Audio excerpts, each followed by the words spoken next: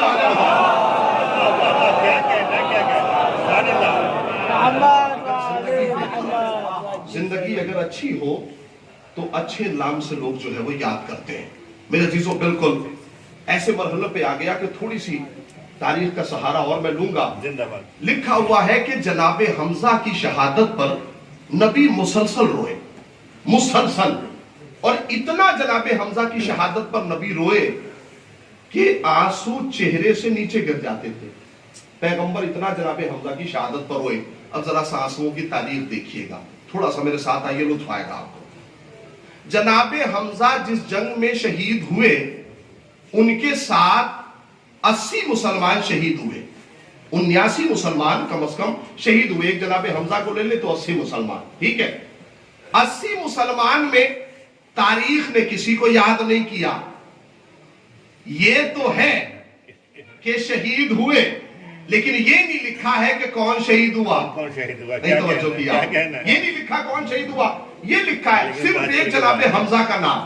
اور جتنے لوگوں نے بھی جناب حمزہ میں ان کی شہادت کے بعد آنسو بہایا، یعنی جو لوگ پلٹ کے مدینہ میں آئے، انصار مدینہ، اور ان کی عورتیں خاص طور سے جناب حمزہ نہیں بلکہ اپنے شہیدوں کو یاد کر کر کے اور اپنے گھروں میں رو رہی تھی، چونکہ مدینہ بہت چھوٹا تھا، اتنا بڑا مدینہ اس وقت نہیں تھا، خود مسجد النبوی جو ہے اس کا رقبہ بہت چھوٹا تھا۔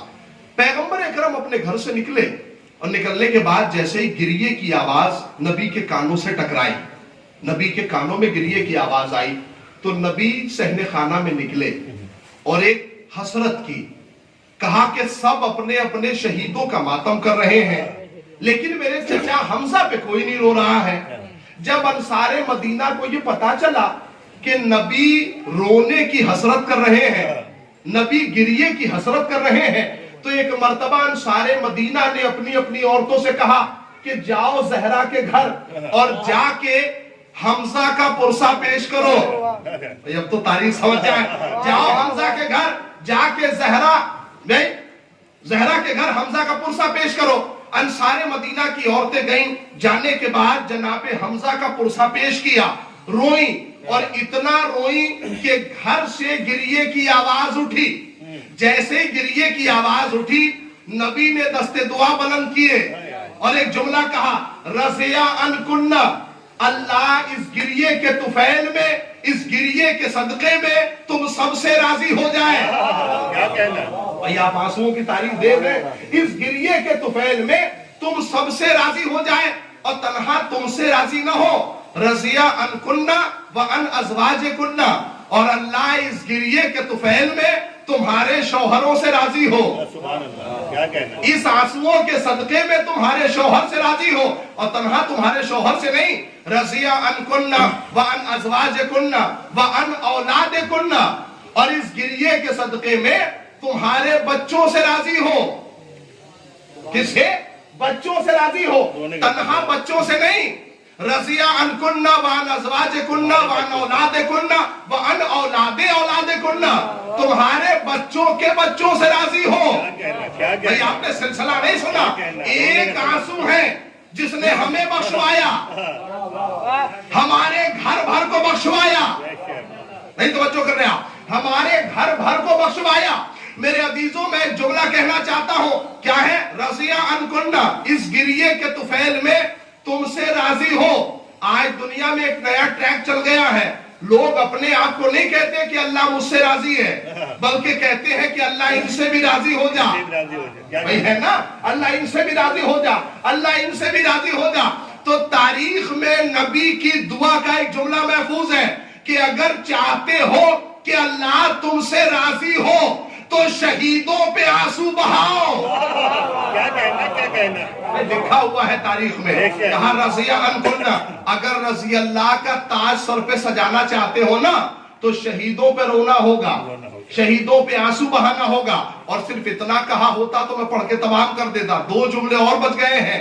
رضی عنکن، اللہ تم سے راضی ہو، تمہارے شوہروں سے راضی ہو، تمہارے بچوں سے راضی ہو، تمہارے بچوں کے بچوں سے راضی ہو جائیں. ایک آنسو ہے، ایک آنسو ہے. میں کہوں گا اے میرے خدا، یہ آنسو ہے یا تطہیر ہے کہ خود بھی پاک ہے اور نسلوں کو بھی پاک کر رہی ہے؟ اس کا مطلب ہے کہ آنسو صرف آنکھوں کی طہارت نہیں کرتے، نسلوں کی طہارت کرتے ہیں. صلوات پڑھنے میں تم کیا مجھے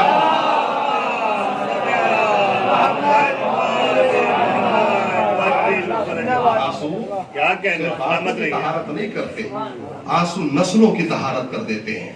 میرے عزیزوں مکمل. اور اس بات کو یاد رکھیے گا بھئی، ہمارے لیے نجات کا ذریعہ کیا ہے؟ جناب نوح کے دور میں نجات کا ذریعہ تھی کشتی. ہمارے دور میں کیا ہے؟ تو کہنے لگے بھائی ہمارے دور میں آنسو ہی تو ہے. اور ایک جملہ یاد رکھیے گا کہ اللہ نے کشتی نجات بھی بنوائی ہے تو ہنسنے والوں سے نہیں. بے شک بے شک. جو لوگ تعلیم میں پڑھے لکھے، اللہ نے کشتی نجات بھی بنوائی ہے تو رونے والے سے. جناب نوح کا نام کیا ہے؟ عبد الجبار.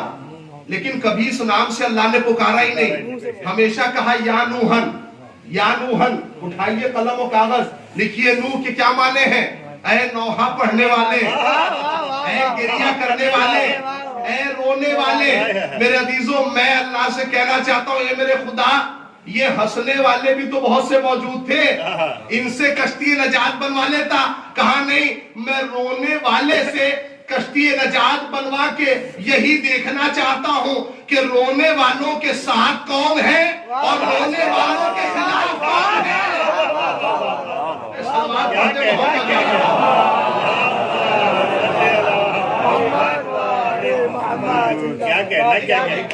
مجلس مکمل ہونے جا رہی ہے. اور یہ یاد رکھیے گا کہ کبھی بھی انسان بافضیلت ایسے نہیں بنتا. انسان، مجلس کا اول رخ یاد رکھیے گا، بافضیلت ہونے کے لیے انسان کو اپنے عقیدے کو مضبوط رکھنا ضروری ہے، اپنے عقیدے کی حفاظت ضروری ہے. اور جن کا عقیدہ مضبوط ہوتا ہے نا، وہ ظالم کے دربار میں بھی حق کہنے سے پیچھے نہیں ہٹتے. جن کا عقیدہ مضبوط ہوتا ہے. یہ سارا معاملہ آپ کے ذہنوں میں ہے. میں بس ایک جملے میں بات کہوں گا، جن کا عقیدہ محکم ہے وہ ظالم کے دربار میں بھی پیچھے نہیں ہٹتے حق کہنے سے. امیر شام کا دربار تھا، امام حسن کھڑے ہو گئے اور ایک جملہ کہا کہ تو جانتا ہے کہ تو بہتر ہے یا ہم؟ تو جانتا ہے کہ تو کون ہے اور ہم کون ہیں؟ تو امیر شام نے کہا کہ آپ ہی بتا دیجئے کہ آپ کون ہیں اور ہم کون ہیں.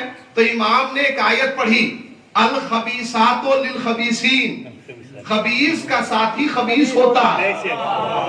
میں ایک جملہ قرآن سے پڑھنا چاہتا ہوں، خبیث کا ساتھی خبیث ہوتا ہے.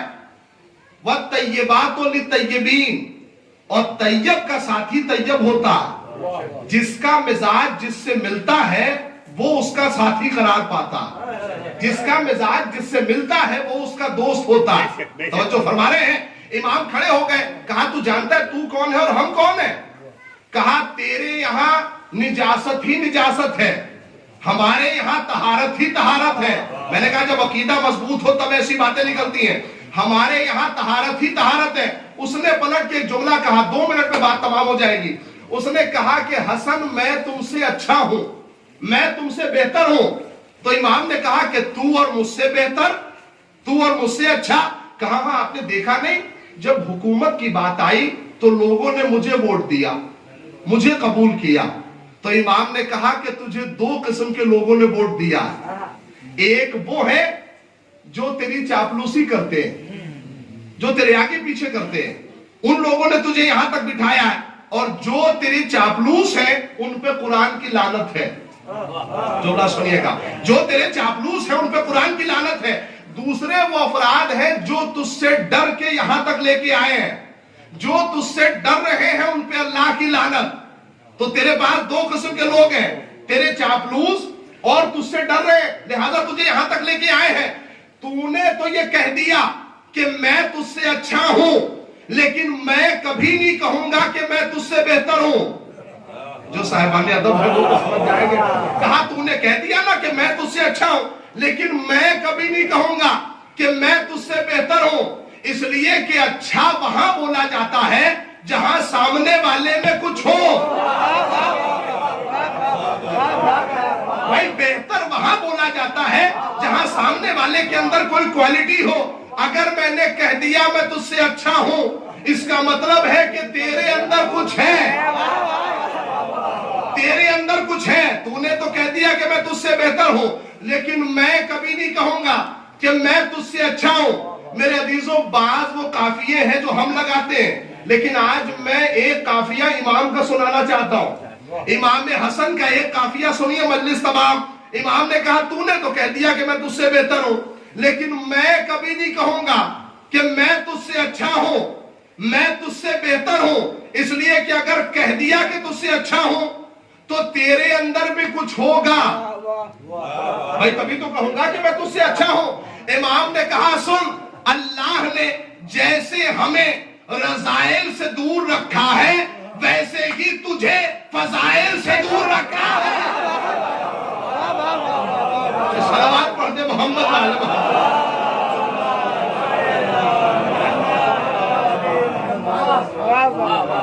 فضیلتیں مجلس بھولیے گا مت۔ قل ان الفضل بید اللہ، فضیلتیں اللہ کے ہاتھ میں ہیں، عزتیں اللہ کے ہاتھ میں ہیں، بلندیاں خدا کے ہاتھ میں ہیں۔ وہ جسے چاہتا ہے عظمتوں سے نوازتا ہے، وہ جسے چاہتا ہے عزتیں دیتا ہے، اور وہ جسے عزت دے دے وہ ہمیشہ کے لیے عزت دار ہو جاتا ہے، اور وہ جسے ذلیل کر دے وہ ہمیشہ کے لیے ذلیل ہو جاتا ہے۔ میرے عزیزوں، مجلس مکمل ہو گئی، چونکہ دوسری مجلس ہونی ہے۔ میں ایک جملے میں ربط مسائل لے لوں گا۔ یہی وجہ ہے کہ اہل بیت سے لوگ جلتے ہی اس لیے رہے، اور جلن ہی اس بات کی تھی کہ اللہ نے فضیلتوں کا دروازہ ان کے لیے کھولا ہوا تھا، فضیلتیں ان کے لیے تھی۔ میرے عزیزوں، آج اسی لیے ہم اپنے غم کو غم اہل بیت سے ملا دیتے ہیں، تاکہ جیسے ان کے غم کو حیات ہے ویسے ہی ہمارے غم کو بھی حیات مل جائے۔ آپ ایک قطرہ پانی اپنی ہتھیلی پر رکھیں، اس کی اوقات کیا ہے؟ وہ تھوڑی دیر کے بعد اپنا وجود کھو دے گا، لیکن اس قطرے کو لے جا کے نہر سے ملا دیں تو اس کی حیات اور بڑھ جائے گی نا۔ اسی کو لے جا کے سمندر میں ڈال دیں، اس کی حیات اور بڑھ جائے گی۔ اسی لیے تو ہم کہتے ہیں کہ اپنے قطرے وجود کو محبت آل محمد کے سمندر میں ڈال دو، جب تک وہ رہیں گے تب تک تم رہو گے۔ لازم کر رہے ہیں میرے عزیزوں؟ اسی لیے ہمارا چاہنے والا بھی، ہمارا اپنا بھی جب بھی دنیا سے جاتا، پوری مجلس گزر جاتی ہے، ہم اس کا تذکرہ نہیں کرتے۔ ہم ہمیشہ اس پہ روتے ہیں کہ جس پہ رونے نہیں دیا گیا۔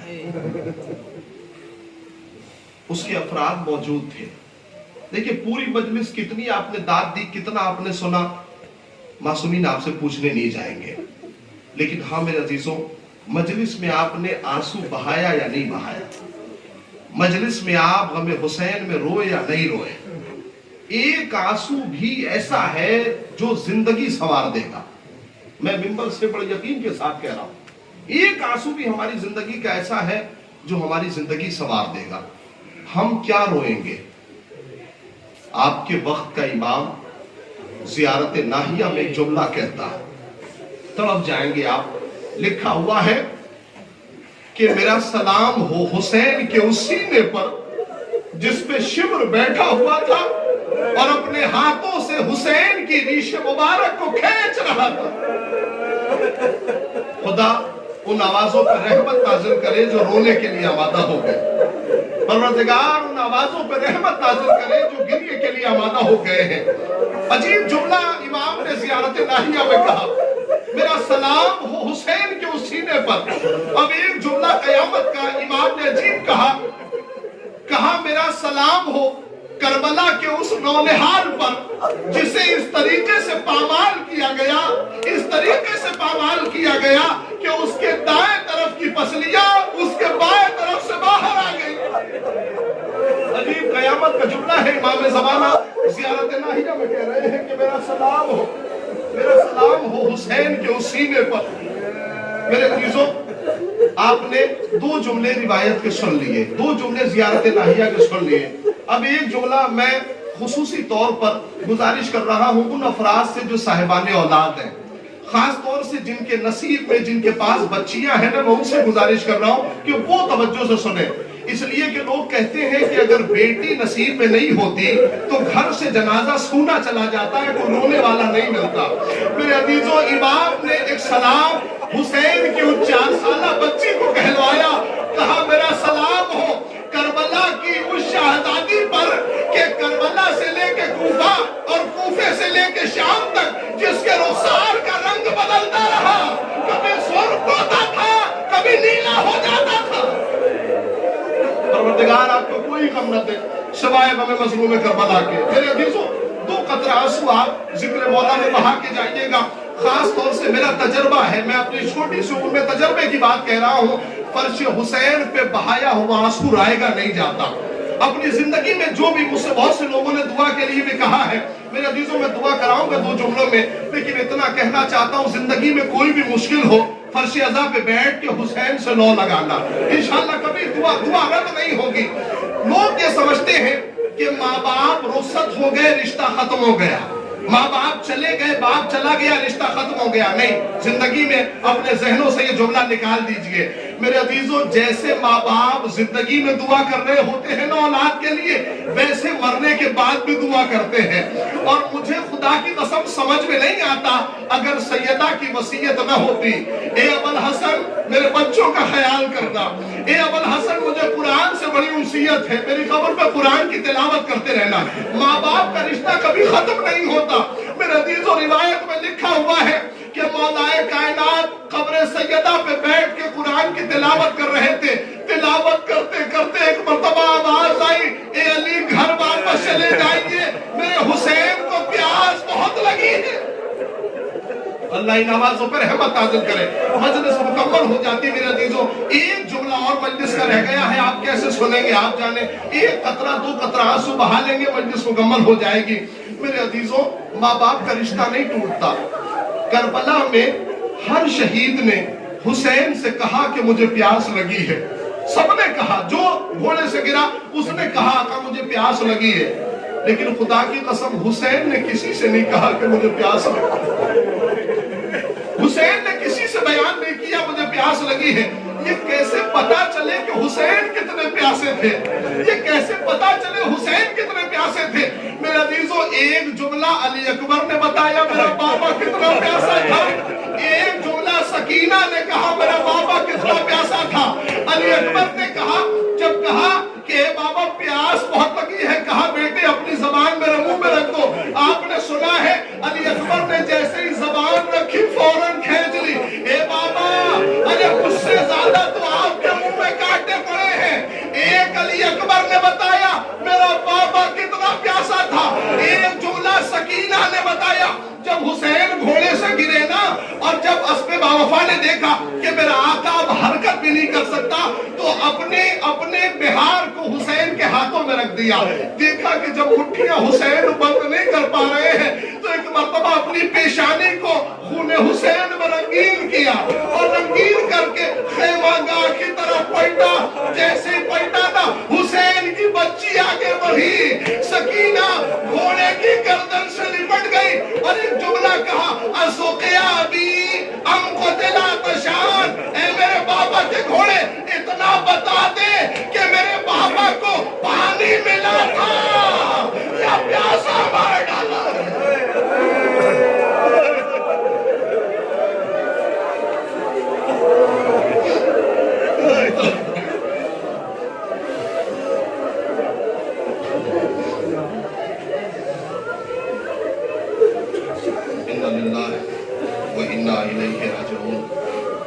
رضم بقضائه وتسلیم لأمره۔ پروردگارہ تجھے نعمت تھار کا واسطہ،